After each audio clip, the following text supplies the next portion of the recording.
자, 오늘 이런 김영사님께서 해결하신 사건이 어떤 건지 궁금합니다. 김영사님이 이천경찰서 강력팀에 계실 때 있었던 사건인데요. 용의자의 인상착의만을 가지고 사건 발생 이틀 만에 그 범인을 검거한 사건입니다. 때는 2004년 5월 7일 새벽 5시경입니다. 112로 다급한 신고가 접수가 됐습니다. 저 여기 마을 개천인데요. 저 차에서 불이 나고 있어요. 이거 불이 엄청 센데 좀 빨리 좀 와주세요. 신고자분은 누구였습니까? 신고자는 마을 주민이었는데요. 이때가 한창 모내기철이라 논에 물을 대러 가려고 새벽에 집을 나섰다가 마을 개천가에서 불에 타고 있는 웬 차량을 보게 된 상황이었습니다. 왜 불이 났는데 119가 아니고 112에 신고하셨는지 좀 그게 저는 네. 좀 당황해서 그런 건가? 그 개천이 마을에서 외떨어진 곳인데다 차에 큰 불이 나고 있으니까 신고하신 마을 분이 단순 화재가 아닐 거라고 생각을 하셨더라고요. 그때 혹시 좀 차량 안에 사람이 있었나요? 화재 진압 후에 저희도 사람이 있는지부터 확인했는데요. 아무도 없었습니다. 무슨 사연인지는 모르겠지만 차량이 이렇게 엔진 과열로 사고 난 것 같진 않고 뭔가 방화했을 가능성이 있지 않을까? 저도 그 생각이 들어요. 근데 그 차가 꼭 불에 타야 되는 이유가 있었겠죠. 그렇죠. 네. 네. 저희도 만약 차를 버릴 생각이었다면 굳이 불까지 내고 갈 이유가 뭔지 어딘가 석연치 않았습니다. 게다가 우연히 불이 난 것 같지는 않았습니다. 왜냐하면 차가 거의 뼈대만 남을 정도로 전소가 돼서 번호판 식별이 안 될 정도로 다 녹았더라고요. 번호판이 다 탈 정도면 뭔가 기름을 붓댔는지 아니면 다른 여러 가지 뭐 매개물이 있어야 돼요. 그렇죠. 그 열 자체가 엄청나야 걔네들이 타는 거죠. 그것도 새똥이거든요. 그러니까. 저희도 처음엔 차가 완전히 다 타버려서 인화성 물질을 썼을 거라고 생각을 했었는데요. 화재 진압 후 가수팀에서 감식을 해보니 인화성 물질은 발견되지 않았고 차량 뒷좌석 시트에 담배불 때문에 불이 난 것으로 확인됐습니다. 근데 사실 차가 전소되는 시간은 환경에 따라서 차이가 있지만 굉장히 빠릅니다. 생각보다. 그래요? 그리고 지금 신고자가 신고를 할 당시에 불이 타고 있었다라고 네네. 진술하잖아요. 그런 걸 보면 신고가 최대한 지연될 수 있게 깊숙한 곳을 찾아 들어갔을 가능성이 높다.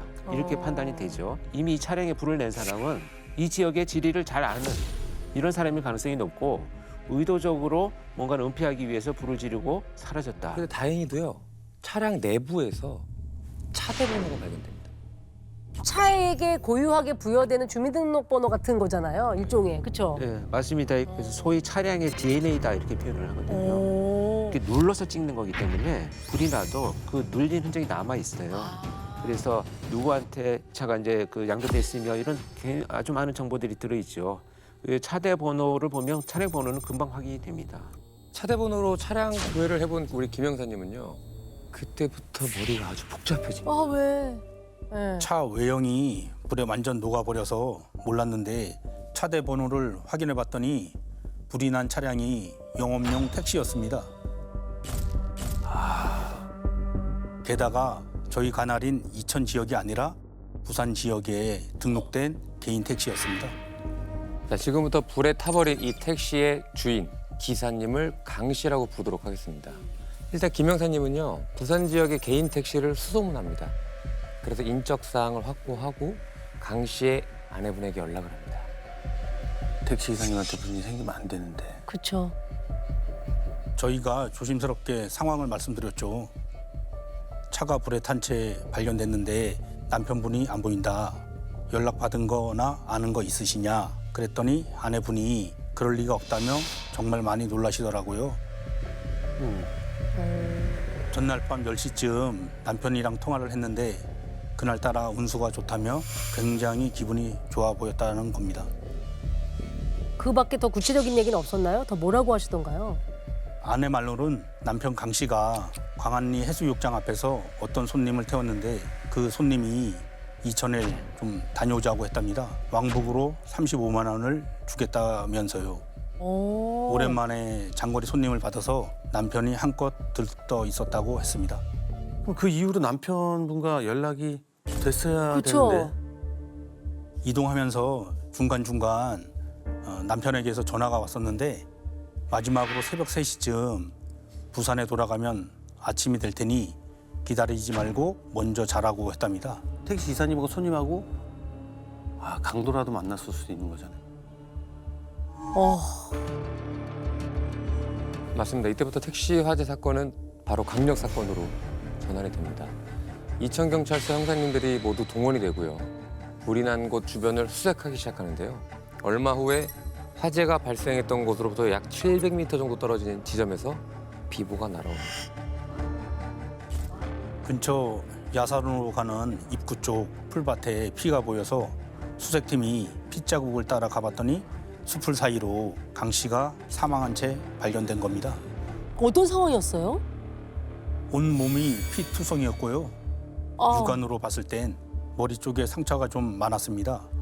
이상했던 건 강 씨의 바지와 양말, 운동화가 모두 벗겨져 있었는데요.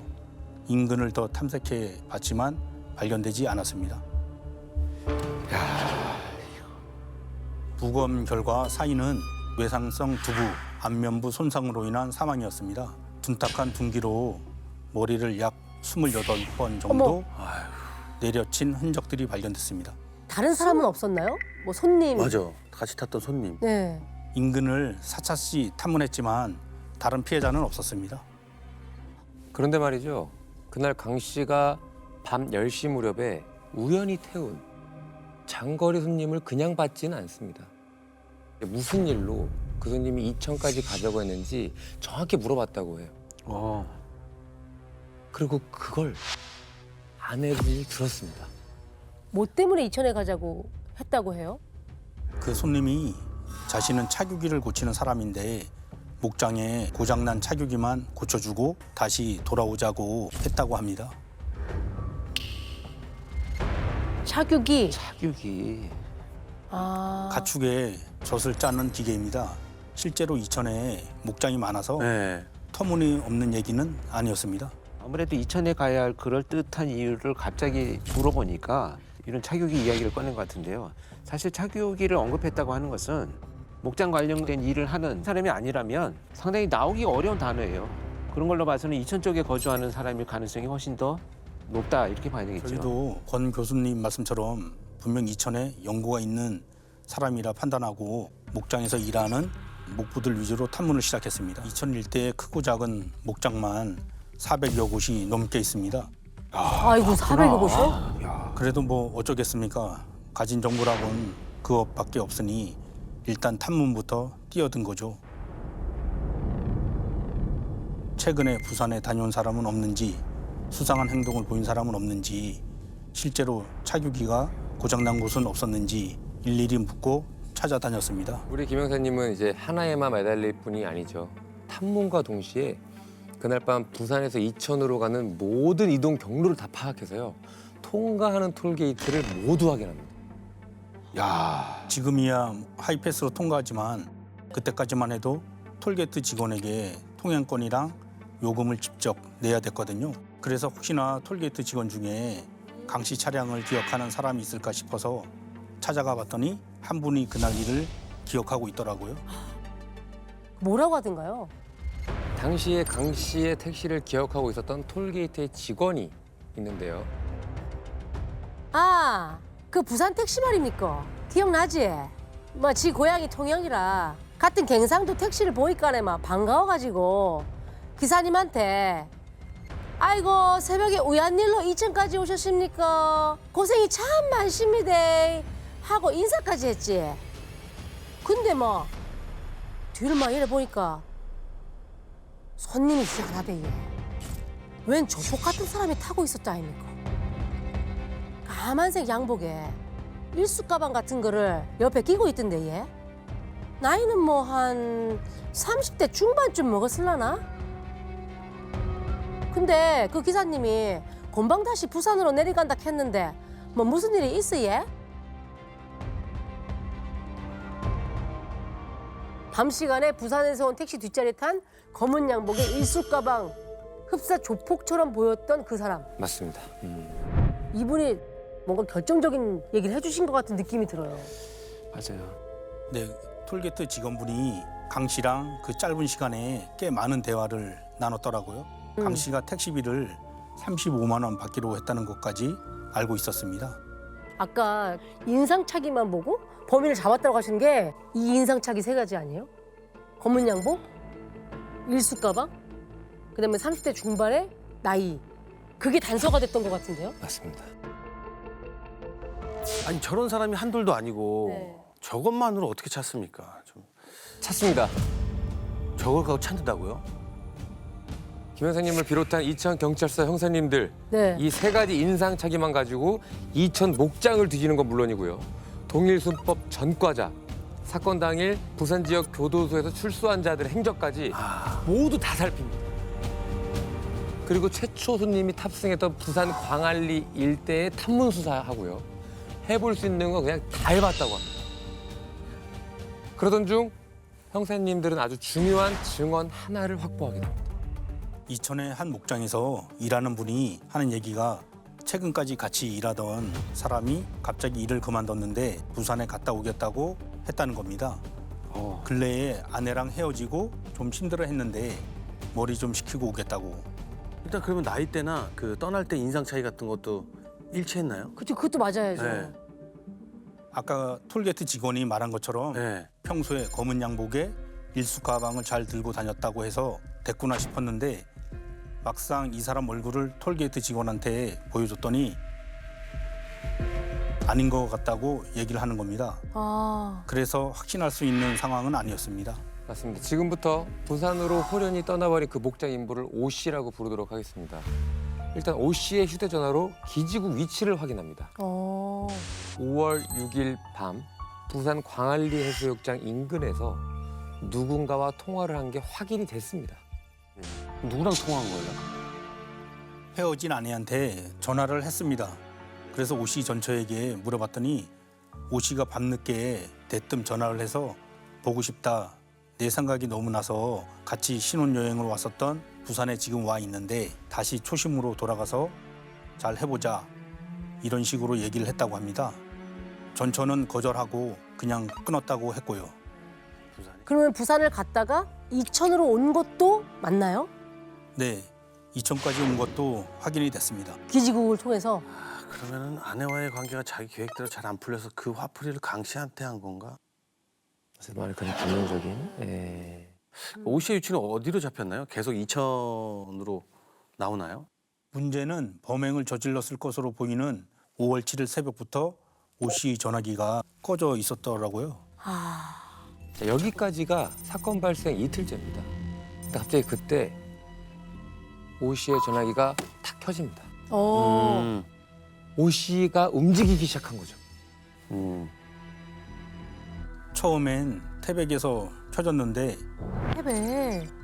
태백에서 정선으로 넘어가면서 계속 전화를 껐다 켰다 하면서 움직이더라고요. 그리고 또 삼척으로 넘어가는 겁니다. 강원도 어딘가로 도망쳤겠구나 싶어서 저희가 강원도로 달려갔는데 마지막에 주문진에서 또 한 번 전화를 켜고 끄더라고요. 그래서 바로 주문진으로 갔죠. 근데 주문진 어디에 있는 줄 알고 글로 가셨어요? 일단 주문진에 연고가 있는 게 아니라서 임시로 숙소를 계속 옮겨 다닐 가능성이 높아 보였습니다. 그래서 모텔이나 찜질방이 모여 있는 곳 위주로 샅샅이 뒤졌고요.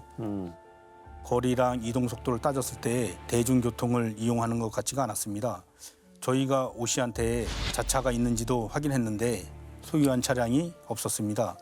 그렇다면 이천에서 차를 렌트해서 도주했을 가능성이 있겠구나 싶어서 경기 지역의 렌터카까지 싹 다 뒤졌죠. 아까 말씀하신 것처럼 주문진의 한 모텔 그리고 그 주차장 경기 지역의 렌터카를 찾아냅니다. 아, 설마 진짜요? 오 씨랑 같이 일을 했다는 목장 인부가 오 씨에 대해서 얘기해 준 게 하나 있었거든요. 어렸을 때 목장에서 작두질을 하다가 오른쪽 손가락이 잘려 나갔다고 하더라고요. 그래서 모텔로 들어가서 주인한테 혹시 검은색 양복에 일수 가방 든 사람 못 봤냐? 오른손 엄지 손가락이 없는 사람이다. 그랬죠. 있다고 하더라고요. 야, 그걸 찾네. 그래서 인근 모텔 뒤지고 있던 형사들 싹 다 집합해서 도주로 싹 다 맞고 오 씨가 묵고 있는 방 앞으로 갔죠.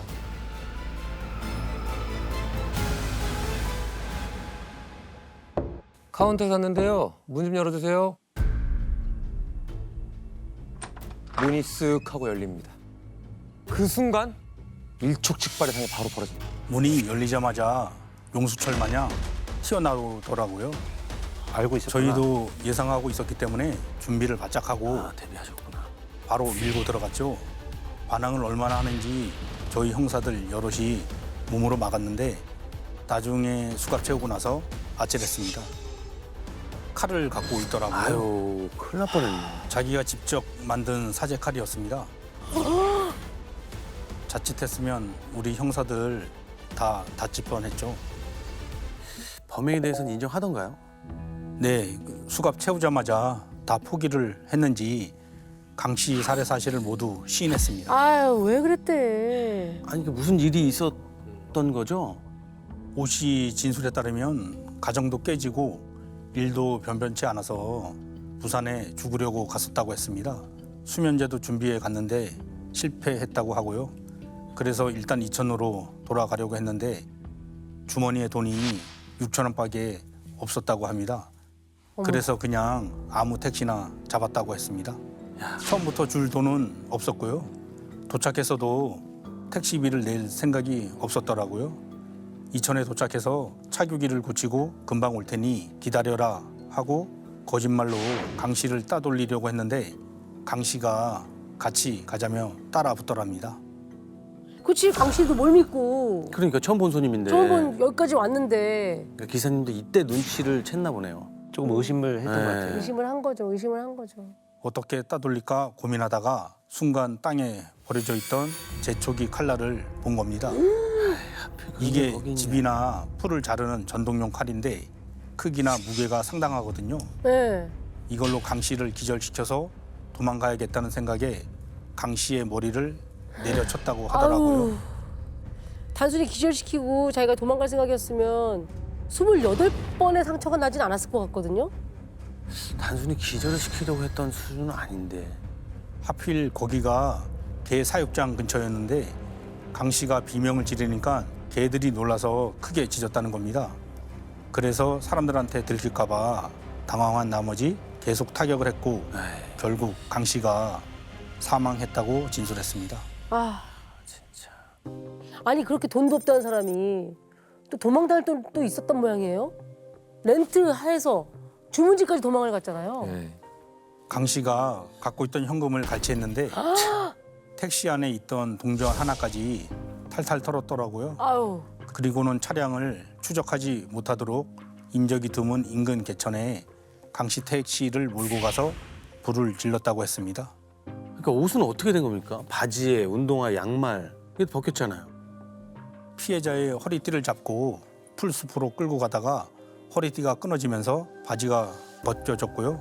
그러면서 운동화에 양말까지 벗겨지자 흉기랑 다 같이 챙겨서 인근에 버렸다고 했습니다. 아유. 재판 결과는 어떻게 나왔습니까? 얼마 안 남았습니다. 예, 15년 받았습니다. 반성문을 제출해서 반성하는 모습을 보였다고 합니다. 어렵게 자란 데다가 자녀에게 장애가 있고 아내도 가출한 점도 심리적인 배경이 됐을 거라고 재판부에서 본 거죠. 그리고 실형 전과가 없었고 우발적인 살인이 인정이 됐다고 합니다.